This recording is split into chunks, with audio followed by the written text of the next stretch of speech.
Hello students, in this video we will solve question number 2 of exercise 9.1. So ये question में हमें given है a tree breaks due to storm and the broken part bends so that the top of the tree touches the ground making an angle 30 degree with it. सबसे पहले तो इसका हम समझते हैं कि situation क्या है. So अगर हम मान लें कि ये हमारा tree था, let's say A, C is the tree, ठीक है, और वो बी पॉइंट पे ब्रेक हो गया, यहाँ से वो ब्रेक हो गया. अब ये आपका ग्राउंड है, ठीक है. उसने बोला जो टॉप अब जो ब्रेक हो गया वो पार्ट जब ग्राउंड से टच हुआ, लेट्स से यहाँ पे, so it's making an angle of 30 degree with the ground, ठीक है. And the distance between the foot and the top of the ground गिरने के बाद इज़ 8 मीटर्स. हमें ट्री का हाइट फाइंड आउट करना है. मतलब जो बी सी का लेंथ है वो, और जो ए डैश पे यहाँ गिर गया, दैट मीन्स हाइपोटेन्यूस का लेंथ है वो, ये दोनों फाइंड आउट करके जब हम इनको ऐड करेंगे तो हमें ट्री का हाइट मिल जाएगा, ठीक है. सो इसको हम और क्लीन वे में अगर ड्रॉ करूँ मैं, so I can say this is a C the tree, ठीक है. Let's say this is point B जहाँ पे वो ब्रेक हुआ, ठीक है. लेट्स से ए पॉइंट गिरने के बाद ग्राउंड पे टच किया ए डैश पे, सो ये आपका 30 डिग्रीज़ है, ये आपका 8 मीटर्स है, ठीक है. अब हमें height of tree find out करने के लिए बी सी और ए डैश बी को फाइंड आउट करना है, ठीक है.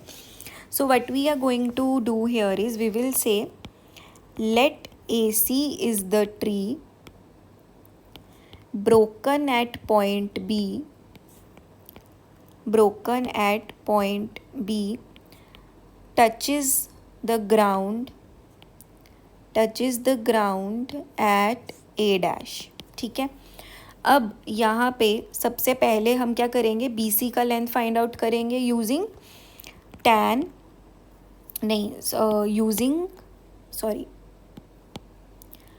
यूजिंग क्या क्या गिवन है हमें, बेस और वो गिवन है, तो आई थिंक tan से हो जाएगा. हाँ, so using tan 30 degree, tan 30 degree will be perpendicular upon base.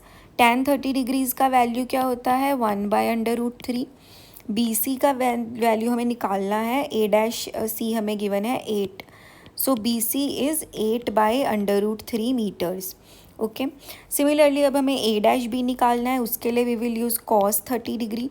cos 30 degrees will be base upon hypotenuse. cos 30 degrees is √3/2.